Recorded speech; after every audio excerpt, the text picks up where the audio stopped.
Amigos, ¿qué tal? Muy buenos días. Gracias por compartir con nosotros este espacio de noticias. Bienvenidos aquí a la primera emisión. Hola Jorge, ¿cómo estás? Buenos días. ¿Qué tal, Caro, amigos televidentes? Muy buenos días. Bienvenidos. Empezamos. El presidente Daniel Noboa mantuvo una reunión con el líder opositor venezolano Edmundo González, quien es reconocido por el gobierno como el legítimo mandatario de Venezuela. González fue aclamado por cientos de sus compatriotas quienes se congregaron en los exteriores del Palacio de Carondelet. El líder opositor venezolano Edmundo González Urrutia fue recibido por el presidente de la República, Daniel Noboa, en el Palacio de Carondelet, en el marco de su gira diplomática por la región. Miles de ciudadanos venezolanos que se ubicaron en los exteriores de Carondelet ovacionaron a González, quien los saludó e instó a no desfallecer su batalla por la libertad. La manifestación que vimos esta mañana, hace unos minutos de enfrente, donde la alegría estaba desbordada. Ambos mandatarios mantuvieron una reunión ampliada y acordaron 3 puntos de cooperación bilateral. El primero declaró a la organización delictiva el Tren de Aragua como grupo terrorista. El segundo dispuso el trabajo mancomunado para combatir actividades criminales como trata de personas, minería ilegal y narcotráfico. Y el tercero estableció sanciones económicas al ilegítimo gobierno de Nicolás Maduro. El Ecuador está dispuesto a vender hasta 250.000 barriles de petróleo diarios a las naciones que hoy en día compran el petróleo de Venezuela. De esa manera se para el financiamiento de un régimen dictatorial. El líder venezolano agradeció el respaldo del gobierno ecuatoriano y reiteró la legitimidad de los comicios del pasado 28 de julio en los que fue electo presidente.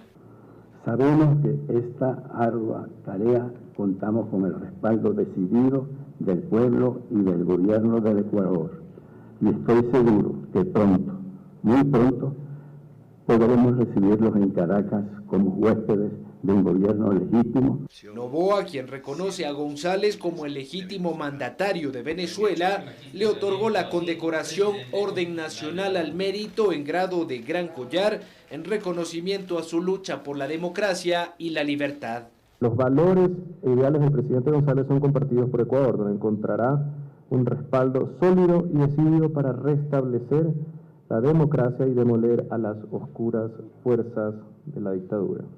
Daniel Noboa ofreció un almuerzo en honor al presidente de Venezuela, al que asistieron ministros y varios representantes de las principales funciones del Estado.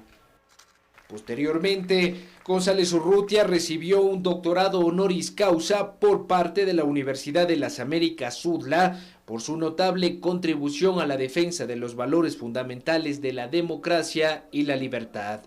En su gira internacional, González ha recorrido 7 países del continente y se prevé que este miércoles sea recibido en Perú por su presidenta Dina Boluarte, informó Álvaro Terán. Y atención, el mecanismo para calcular la indemnización por despido intempestivo fue modificado mediante una resolución de la Corte Nacional de Justicia. Esta decisión fue adoptada en beneficio del trabajador, aunque según una especialista laboral, esta normativa podría generar incertidumbre en los empleadores.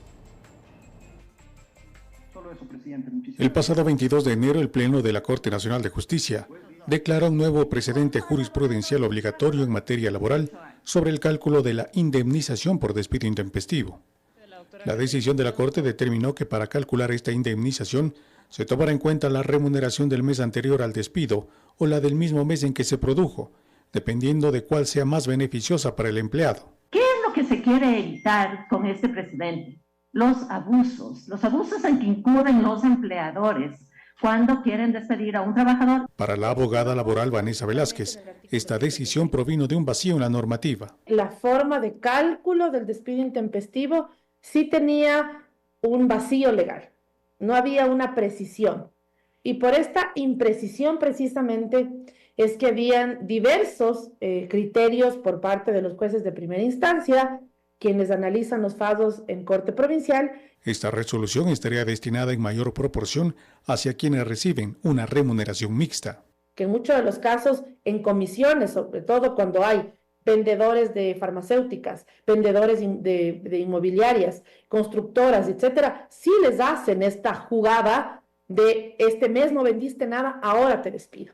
Pero yo creo que tenía que haber sido atendido a ese sector, aquellos que tienen estas remuneraciones mixtas o compuestas. Sin embargo, Velázquez considera que si bien, por un lado, la norma beneficia a los trabajadores, por otro, podría despertar incertidumbre en los empleadores. Si tú le preguntas a un empleador, ¿qué va a hacer? Te contesta, voy a contratar con factura, porque lo hace mi vecino de la fábrica de atrás, porque lo hace mi vecino de la fábrica de al lado. Y cuando tú contratas por factura, este tipo de cosas no te afectan. ¿Por qué no le afilias? ¿Por qué no le pagas décimos? ¿Por qué no hay comisiones? Simplemente exiges que se presente la factura y pagas la factura y se acabó. La indemnización por despido intempestivo, previa a esta resolución, estaba definida por la última remuneración mensual percibida, sin considerar si esta era o no la más favorable para el trabajador. Informó Miguel Ángel Bedoya. Como parte de la política pública de seguridad implementada por el Gobierno Nacional, en abril de 2024 se publicó la lista de los objetivos de alto valor más buscados. ¿Quiénes han sido capturados hasta el momento? Se lo contamos a continuación. El 18 de abril del 2024, el presidente de la República, Daniel Noboa, reveló un listado con las identidades de los objetivos de alto valor buscados por el Gobierno Nacional, que incluían a los líderes de las organizaciones delictivas que operan en Ecuador. Pero a la fecha, ¿qué se sabe de cada uno de ellos? En el primer nivel aparece Ismael Zambada García, alias El Mayo. Tiene 74 años de edad y fue capturado por las autoridades estadounidenses en julio del 2024. Está detenido sin fianza por 7 cargos penales y es acusado por la justicia de Estados Unidos de dirigir el cartel de Sinaloa. También en el primer nivel está Giovanni Andrés Rojas, alias Araña, cabecilla de los comandos de frontera, una disidencia de las FARC. El gobierno ecuatoriano ha revelado poca información sobre sus modus operandi y aliados dentro del país. En el segundo nivel de la lista está Walter Homero Cabeza Barbosa, Daniel Humberto Mora Azanza, señalado como uno de los responsables de la red de laboratorios de procesamiento y almacenamiento de drogas en Ecuador. Enrique Antonio Portocarrero Castillo, alias Chugo Porto, se lo considera financista de los choneros y tiene un proceso abierto en Estados Unidos. Sus paraderos son desconocidos. En algunos casos no se colocaron los nombres completos, como el de alias Marcus, alias Orejas. Este último sería uno de los principales enlaces en Ecuador del cartel de Sinaloa. Se sabe que operaría de forma similar a la de Leandro Norero. En el tercer nivel ya aparece José Adolfo Macías Villamar, alias Fito. Él es el líder de los choneros y se fugó de la cárcel La Roca en enero del 2024. Aún no ha sido recapturado. En el caso de los hermanos Camacho Pacheco, Terry Israel, alias El Trompudo, y Antonio Benjamín, alias Ben 10, líderes de los Chone Killers, fueron asesinados el 28 de diciembre del 2024 en Cali, Colombia. Ben 10 era considerado el jefe de los Chone Killers. Estaba al mando de toda la operación delictiva en Durán. El último en la lista, en el tercer nivel, es Ronald Antenor Bravo, también líder de los choneros. Su paradero se desconoce. 70% de los objetivos de alto e intermedio valor han sido capturados o han sido dados de baja. Sin embargo, de los 85 difundidos en abril del 2024, solo coinciden estos 4 nombres. Fabricio Colompico de Los Lobos, detenido en abril del 2024, sentenciado por intimidar a la fiscal general del estado. Julio Alberto Martínez Alcíbar, alias Negro Tulio, líder de los Chone Killers, fue detenido en Panamá el 30 de mayo del 2024, extraditado y procesado en junio del mismo año. William Joffre Alcíbar Bautista, alias Negro Willy, acusado de ser el autor intelectual del atentado a TC Televisión, fue detenido en España el 22 de octubre del 2024, junto con su hermano Alex Iván Alcíbar Bautista, alias Ronco, ambos cabecillas de los Tiguerones. Se espera fecha para su extradición a Ecuador, informó Maite Morán. Presuntos delincuentes asesinaron a un extranjero en Puerto Viejo, provincia de Manabí. Las autoridades investigan el móvil de este crimen. Veamos. Un hombre que viajaba a bordo de una motocicleta perdió la vida tras ser interceptado y baleado por presuntos delincuentes en la avenida del Ejército, cerca del sector Los Cerezos, en Puerto Viejo, provincia de Manabí. El incidente ocurrió alrededor de las 10:15 de la mañana de este martes 28 de enero. La víctima, identificada como Gerardo Peña Bermúdez, de origen colombiano, había llegado desde Manta para realizar algunas compras en la capital manabita, según versión de los familiares. Los atacantes se dieron a la fuga sin dejar rastro alguno. La Policía Nacional llegó hasta el lugar para acordonar la escena del crimen y recabar los indicios balísticos y otras evidencias que permita dar con el paradero de los responsables de este suceso, mientras que el cuerpo fue trasladado al Instituto de Ciencias Forenses en Manta, donde se le deberá realizar la autopsia de ley para los trámites legales correspondientes. Y en el distrito Pascuales, la policía, durante una persecución, logró recuperar un vehículo robado en el cantón Daule. En el operativo, 2 hombres fueron detenidos, otros 2 lograron escapar. Los interceptaron y al instante los esposaron. La Policía Nacional recibió la alerta del ECU 911, indicando que seguían un vehículo que había sido robado en el cantón Daule en horas de la madrugada de ese martes. Y en el sector de ingreso a Villa Bonita les bloquearon el paso. Esto se logra gracias a la denuncia respectiva que realiza la propietaria inmediatamente después a que fue sustraído su vehículo. Uno de los detenidos presenta antecedentes. Debo indicar de que conjuntamente con las unidades investigativas estamos realizando ya las pericias. Pero ya no estaban los 4 que seguían, sino solo 2 de los sujetos acusados de haber cometido el hecho delictivo. Se presume que es parte de una organización delictiva que se dedica a sustraer vehículos y luego, en una zona poco habitada, entre la cooperativa San Francisco, los guardan para luego exigir gran cantidad de dinero y así devolverlos. Algunos terminan desmantelados. Los robos en sí casi no se han dado en el sector, lo que sí roban en otros sectores y ingresan directamente acá al sector cerca a la ladrillera. Hemos estado haciendo operativos más continuos en este sector porque las denuncias que la ciudadanía ha hecho hacen conocer de que aparentemente los vehículos son ingresados y desmantelados en este sector acá en Flor de Bastión. Los agentes buscan más información de esta banda que opera desde Pascuales y todo el recorrido de la vía Daule, incluyendo el cantón Nobol. En ese caso no les encontraron armas de fuego y los 2 detenidos fueron trasladados hasta la unidad de flagrancia, informó Charlie Pisa.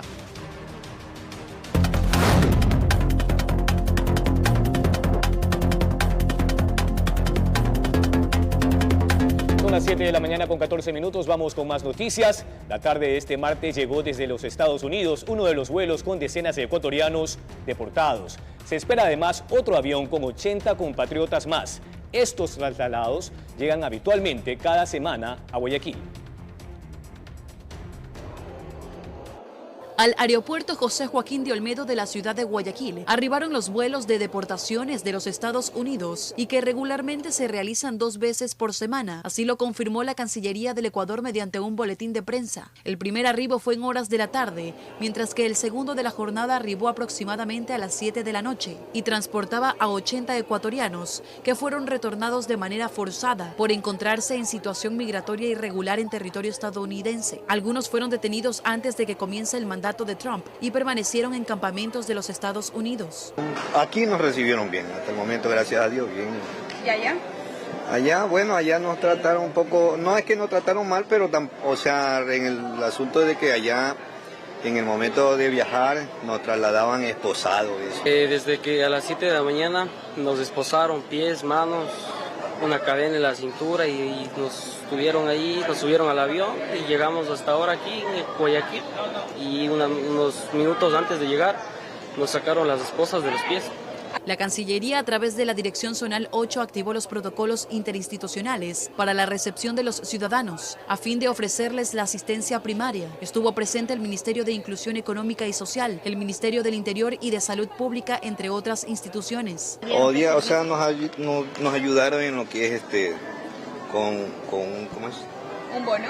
sí, un bono de $50. La cifra de ciudadanos ecuatorianos retornados en vuelos de deportación desde los Estados Unidos en el 2023 fue de 18.449 compatriotas, mientras que en el 2024 fue de 13.589. Los vuelos de deportación enviados por el gobierno de los Estados Unidos se han realizado desde el año 2005, con un incremento en su frecuencia durante los últimos años. Ahora los ecuatorianos se retomarán sus actividades y trabajos. Yo trabajo en un taller de mecánica, entonces voy a retomar mi vida, mi trabajo y ya, sería todo.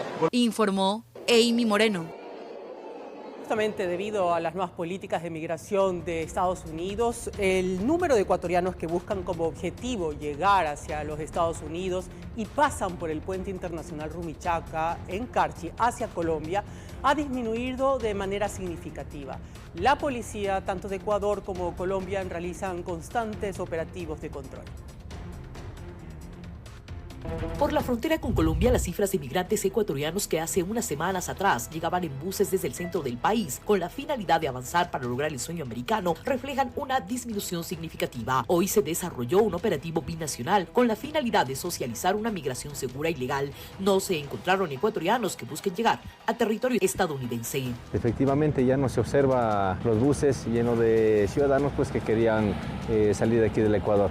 Por supuesto, aquí realizaban el control migratorio y eso nos ayudaba a llevar una estadística, ¿no? Un promedio. Los operativos se registran no solo por los pasos autorizados, que en esta frontera son 2, donde se cuenta con los servicios migratorios, sino también por los pasos informales, que los llamados coyoteros utilizan para poder trasladar a los migrantes hasta el vecino país y así tomar otra frontera rumbo a Estados Unidos. En este momento se ha controlado totalmente, ¿no? El paso de ciudadanos, de pronto por lo que son medidas nuevas, son acciones nuevas que se están ejecutando a nivel internacional. Estamos al momento viendo las expectativas de lo que se está dando a nivel internacional para poder nosotros organizar una mesa de seguridad y poder tomar las medidas correctivas. La situación ha determinado que en esta frontera se desarrollen operaciones binacionales de seguridad para así lograr establecer campañas y evitar que tanto ecuatorianos y colombianos busquen internarse en caminos rumbo a Estados Unidos. Es importante que nuestro vecino país de Colombia con Ecuador tengan una comunicación constante para fortalecer la seguridad.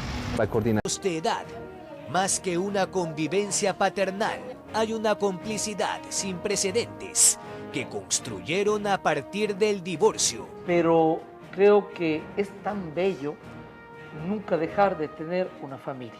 Somos una familia, papá, mamá, mi hija Camila y mi hija María Emilia. María Emilia es la segunda y tiene 16 años de edad. Desde que dejó la función judicial, Iván Saquicela se ha hecho cargo de su estudio jurídico. Le da todo el tiempo necesario a la lectura, pero también ejercita su dimensión cardiovascular. Hola amigas, amigos, ahora haciendo un poco de bicicleta a las orillas del río. Me gusta la bicicleta, caminar. Antes también jugaba básquet, ese es un deporte que no es fácil porque necesitamos más gente. Pero cuando puedo lo hago, y si no la bicicleta, que además me encanta, sobre todo ir por las orillas de los ríos. Una cotidianidad que se forja desde lo más elemental en la cocina hasta las decisiones que se toman en campaña. Salimos a comer, cocinamos juntos, como dijo él anteriormente, vivimos juntos, entonces compartimos algunas cosas, decirnos todo, contar él conmigo y yo con él. Siempre está ahí apoyándome, aconsejándome. Su avidez por la lectura también se la inculcó desde los primeros años. Camila estudia Derecho y no se despega del libro de turno que tiene a cuestas. Un monje que decidió desprenderse de todo el metal. Me encanta porque no solo te habla de la forma material, sino de lo espiritual. Y siento que él es un espíritu, no solo algo físico, no solo una figura pública que puedes ver en la tele. Tan cerca de su padre que cuando iniciaron los ataques políticos, nunca fue impermeable a los efectos colaterales. Insultos, groserías, hasta desear la muerte era bien duro, porque a la final era como que, y si se va mi papá, ¿yo qué hago? ¿Qué hago? Yo tengo más familia, pero es que es como el amor incondicional que tengo de él. Entonces fue bastante duro, yo tuve que trabajar eso, sigo trabajando. Y no deja de soñar, dice, con ver a su padre presidiendo otra función del Estado. Con cámara de Daniel Druet, informó Jorge Escobar. Bueno, ¿y qué propone Iván Saquicela? Entre sus planes está la eliminación del Consejo de la Judicatura, una auditoría internacional a jueces y fiscales y la depuración de la fuerza pública. Veamos más a continuación. Economía.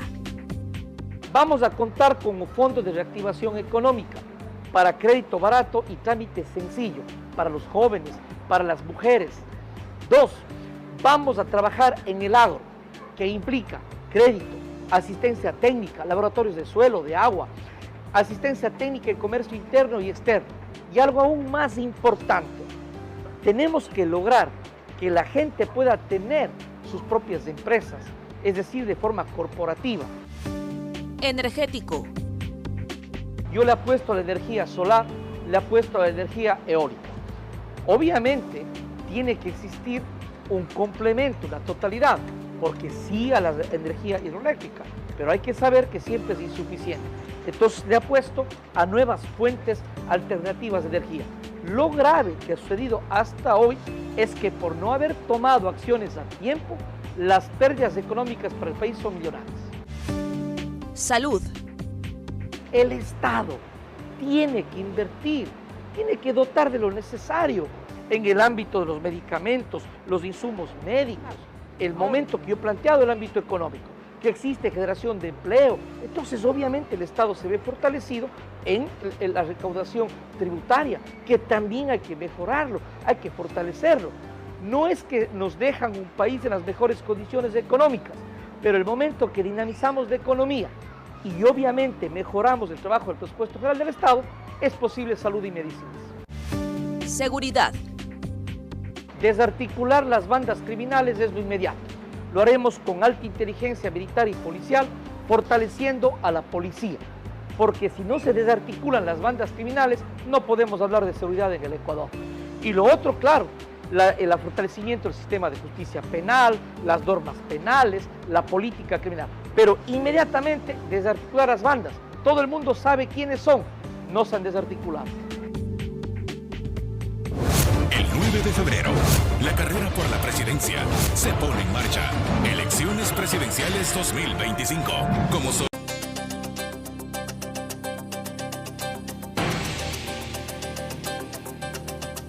Bien, a una semana de que concluya la campaña electoral, las actividades de los candidatos se intensifican, particularmente quienes se postulan a la Asamblea Nacional. Saludamos a Luisa Delgadillo, candidata asambleísta nacional por el PSC Lista 6. Luisa, bienvenida. Qué gusto saludarte, Jorge, y al público maravilloso que me acompañó durante tantos años de RTS. Muy contenta de estar aquí y de dirigirme a ustedes en esta oportunidad, ya no como la presentadora de noticias y entrevistadora del canal, sino como candidata a segunda asambleísta nacional por las 6 y aliados. ¿Y cómo ha sido ese cambio de papeles?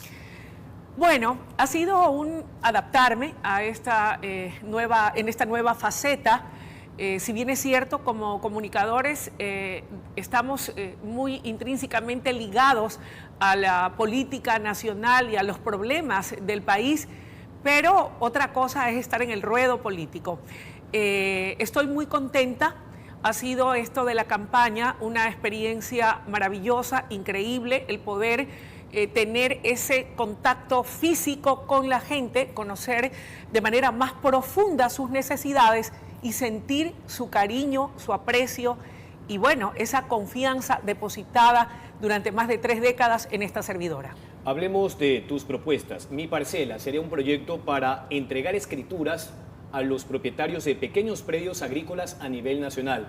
¿Cuáles son sus condiciones? ¿Cuánto tiempo llevan en esos predios? Bueno, déjame contarte que alrededor de 5 millones de personas viven en las zonas rurales del país sin sus escrituras. Son vivientes o de alguna manera viven en fincas o grandes haciendas y son posesionarios ancestrales. La propuesta de las 6 y aliados que pienso abanderar y hacer mía va precisamente dirigida al hombre del agro, al hombre de las zonas rurales del país. preteridos durante décadas. Y si bien es cierto, a lo largo de los diferentes gobiernos se ha procurado e intentado hacer algo por ellos, nos hemos olvidado de algo que es esencial y que es lo que todo ser humano anhela, el poder tener un techo, una casa propia, con escrituras que le permita decir, esta es mi casa. Por décadas, desde sus bisabuelos, abuelos, padres, hijos, han vivido solamente como posesionarios, sin tener derecho a aquello que es vital. La propuesta de carácter social y humano es que a través de un acuerdo entre el dueño de la tierra y el posesionario ancestral, él pueda acceder sin ningún costo a su escritura. Es decir, sería algo gratuito. En el escenario de que no exista acuerdo entre el propietario del terreno y el posesionario ancestral, entrarían a participar o a intervenir los GATS a través de los consejos provinciales o de los municipios, buscando, dada la condición de pobreza del hombre del agro, del pequeño agricultor, del pequeño campesino, que pague apenas 10 centavos de dólares por metro cuadrado. Esto quiere decir que si está ocupando en una finca o hacienda unos 500 metros, vendría a costarle su propiedad nada más que $50, que tendría la posibilidad de pagarlos cómodamente e irían a una cuenta especial para que no sea confiscatorio, es decir, que no sea algo inconstitucional. También se plantea un cambio a la Ley Orgánica de Educación Intercultural a fin de hacer un ajuste salarial a los maestros, a quienes se encargan de educar a nuestros niños, para que entren a esa categorización que lleva años pendiente. Sí, efectivamente, Jorge, esa es una de mis propuestas principales. Quiero aprovechar para saludar a esos maestros que han dado su vida en favor de la educación y de la formación de la niñez y de la juventud, y que han sido relegados, a quienes les han puesto una serie de requisitos y condicionamientos para poder acceder a ese anhelado proceso de recategorización. Pero ¿qué es lo que ocurre de gobierno a gobierno? Ocurre que, si bien es cierto, está en la ley que hay que prepararse, tener maestrías, doctorados para poder acceder a la recategorización, cuando llega cada ministro de Finanzas, lo que hace es dar prioridad a aquellos licenciados jóvenes que recién salen de graduados de maestros, pero se sigue relegando a la gente que se ha preparado por décadas, a la que, haciendo un gran esfuerzo, porque todos sabemos lo que gana un maestro en relación a otras profesiones, y sin embargo, de nada valen sus esfuerzos para obtener una maestría, para obtener un doctorado, y ocurre que siguen ganando lo mismo. Entonces, la idea es poder crear un reglamento o normativa, haciendo esa reforma legal a la ley de educación, para que puedan ser considerados y sin más demoras y dilaciones puedan acceder a los procesos de recategorización. Ha llegado el momento de que los maestros que han entregado su vida en favor de la educación puedan ganar lo justo, de acuerdo a su preparación y a su formación. Hablemos de las distintas propuestas a nivel institucional, ¿no? Ustedes plantean una consulta popular para modificar la conformación del Consejo de la Judicatura o eliminarlo, y lo propio en el caso del Consejo de Participación Ciudadana, a la luz de la operación Metástasis en el sistema judicial y las últimas crisis en el Consejo de Participación Ciudadana. Ya viste lo que pasó con la Liga Azul. Así es, efectivamente. Bueno, los hechos dicen más que 1000 palabras, y más de lo que Luisa Delgadillo, en representación de las 6 aliados y el PSC, pueda decir. La postura del Partido Social Cristiano ha sido siempre la de que es importante que esos organismos desaparezcan, porque nacieron en medio de entredichos, y los sucesos que hemos visto, sobre todo en el Consejo de Participación Ciudadana y Control Social, y también del Consejo de la Judicatura, dan cuenta de que no han podido cumplir y llenar las expectativas de los ciudadanos y de los ecuatorianos en general, para aquello para lo que fueron creados.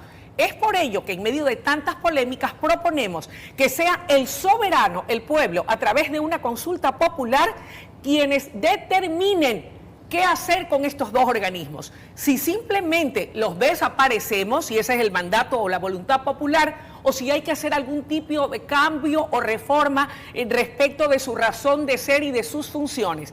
Pero ¿qué pasa si acaso Henry Kronfle, que, insisto, es la mejor opción que tienen los ecuatorianos, un hombre preparado, con experiencia para gobernar el país? ¿Qué pasa si no entra? ¿Qué pasa si no gana la elección? Indistintamente de quién gane la elección, creemos en la democracia y en la representatividad en la Asamblea Nacional. Y estamos dispuestos, como comunicadora, soy una mujer que cree en el diálogo, defensora de las libertades y la democracia, buscaremos, y ese es el sentimiento de las 6 y aliados, de hallar y buscar consensos dentro del Poder Legislativo para lograr hacer esas reformas o cambios que permitan determinar la suerte que corran el Consejo de la Judicatura, tan venido a menos, y ese Consejo de Participación Ciudadana y Control Social. Claro, sobre todo porque según la misma Constitución, para un cambio parcial, en el caso de una iniciativa legislativa, se necesitan 75 votos, equivalentes a la mayoría absoluta. Esto cambia por el último censo. Acuérdense que van a tener ahora 151 asambleístas. Y finalmente esto llega hasta una consulta popular, que es el objetivo, para que sea el pueblo, el soberano, el que confirme o niegue estos cambios. La pregunta es, si es que se plantearía un cambio en la conformación y o la eliminación del Consejo de la Judicatura, ¿cuál sería la alternativa para esa designación a fin de que sea el pueblo el que decida? Hay que poner allí los estatutos y demás textos. Todo aquello que permita una designación transparente de parte, en este caso, de quienes van a conformar o van a integrar o van a ser parte de estos organismos de control tan importantes como son los jueces, los fiscales, la propia fiscal, quien sea el próximo fiscal sucesor de la doctora Diana Salazar, como ocurre en todas las democracias del mundo, que sea la Asamblea Nacional. ¿Ustedes no han pensado en la academia para que se encargue de ese trabajo en el Consejo de la Judicatura quizás? Tendría, y por qué no, que participar la academia, y ha demostrado con eficiencia que pueden sumar muchísimo en el ámbito político para transparentar y para dar esa confianza en los ecuatorianos. Figúrense ustedes que, a diferencia de lo que ocurría en el pasado, esta vez la academia ha tenido una participación, una cooperación directa con el Consejo Nacional Electoral para el tema de la elaboración y puesta en escena de los debates, como ocurrió recientemente en el caso de los debates donde participaron los candidatos a asambleístas, en este caso las cabezas de cada lista. Yo creo que eso nos puede dar confianza, el permitirle efectivamente el acceso a la academia, como ya demostró con eficacia, con transparencia y verticalidad. ¿Por qué no participar en el escogitamiento de las ternas para que luego lleguen a la Asamblea, como ocurre en todos los países democráticos, y allí sí, sin ninguna duda por parte de los ecuatorianos, con esas ternas se puedan escoger a los mejores? Y a propósito de selecciones y también designaciones, ¿cuál es el llamado que haces a la ciudadanía que debe tomar una decisión en los próximos días, que evalúen los perfiles, que conozcan sus trayectorias, qué han hecho o qué dejaron de hacer también, ¿no? Claro que sí. Bueno, aprovechar esta oportunidad que me brinda mi casa televisiva, porque así la siento, mi querido Jorge, para hacer un llamado a la conciencia ciudadana. La elección del próximo 9 de febrero es vital. Los datos oficiales del INEC dan cuenta de que en el último año, de diciembre del 2023 a diciembre del 2024, en el Ecuador se perdieron 260.000 plazas de trabajo. Los niveles de pobreza se han agudizado en el país. Es importante ir a un cambio con propuestas serias y de experiencias. Estoy convencida de que en cada una de las tiendas partidistas hay cuadros con excelentes candidatos, hombres y mujeres que en el caso específico del Poder Legislativo merecen estar en esa asamblea. Y no nos fijemos solamente en quién está en la cresta de la ola, no nos dejemos llevar por la novelería o por decir, no, yo le apunto al ganador, estos no porque van a perder. No, revisemos propuestas viables, pero lo más importante, revisemos los valores y las cartas credenciales de cada candidato. ¿Qué ha hecho con su vida? ¿Cuál ha sido su trayectoria? Por sus hechos los conoceréis. ¿Qué han hecho sus hijos? Porque no hay mejor forma de poder determinar la calidad de un ser humano, sus valores intrínsecos con respecto del resultado que han dado. Si han criado hijos con valores, con principios, si no han estado envueltos en escándalos, si han aportado desde su trinchera en favor del país.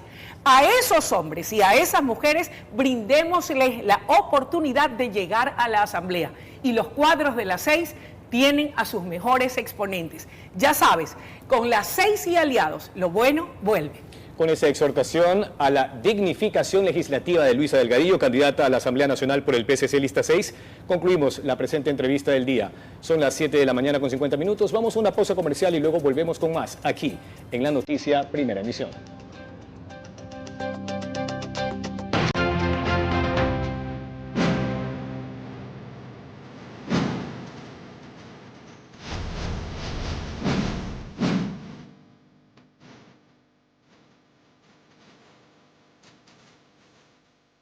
Amigos, ya a 11 días de las elecciones presidenciales, los candidatos continúan en sus recorridos en las calles.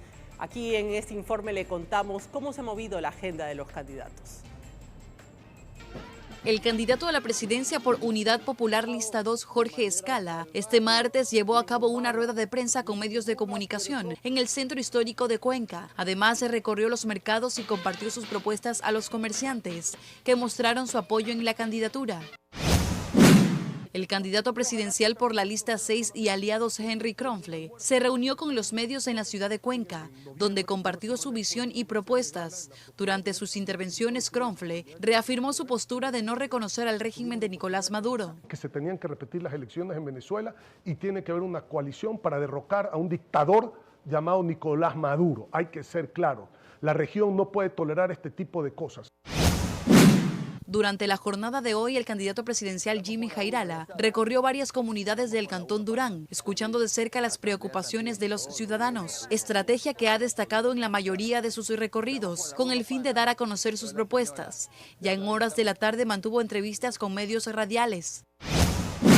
Luisa González, candidata presidencial por la Revolución Ciudadana, visitó una fábrica de calzados en la ciudad de Ambato. Conoció los procesos de fabricación y comercialización. Asimismo, destacó que de llegar a ser electa, en sus propuestas está el apoyo fundamental a empresas y microempresas del país. Informó Amy Moreno. El CNE se alista para el proceso electoral. De momento continúa efectuando las capacitaciones a quienes deben integrar las juntas receptoras del voto.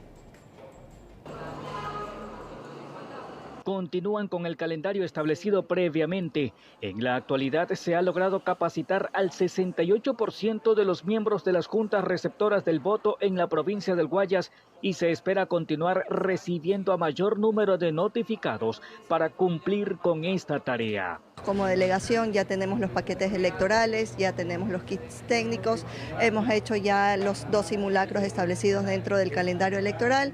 Recuerde que si usted fue notificado como miembro de estas juntas receptoras del voto y no asiste a la capacitación o a la mesa durante el día de las elecciones, será sancionado con una multa económica. Si eres miembro de la Junta Receptora del Voto, tienes la obligación de capacitarse. En caso de no hacerlo, lamentablemente recibirá una multa del 10% del salario básico unificado. Y si es miembro de la Junta Receptora del Voto y el día de las elecciones no conforma la Junta Receptora del Voto, tendrá una multa del 15% del salario básico unificado. El CNE también se encuentra estableciendo los protocolos a tomar en materia de seguridad dentro de aquellas zonas consideradas críticas. Nosotros con cada uno de los recintos guardamos el resguardo militar y en aquellas zonas donde nosotros tenemos alertas por parte del grupo de inteligencia, pues tomamos las debidas medidas y las debidas acciones con anticipación. Informó José Morales. Así hemos llegado hasta el final de la primera emisión de este noticiero. Muchísimas gracias, amigos, por habernos acompañado. Como siempre, invitarlos también a que nos sigan en nuestras redes sociales. Estamos en vivo y en directo por YouTube. Así es. Hasta mañana. De inmediato viene la noticia en la comunidad. Buen día.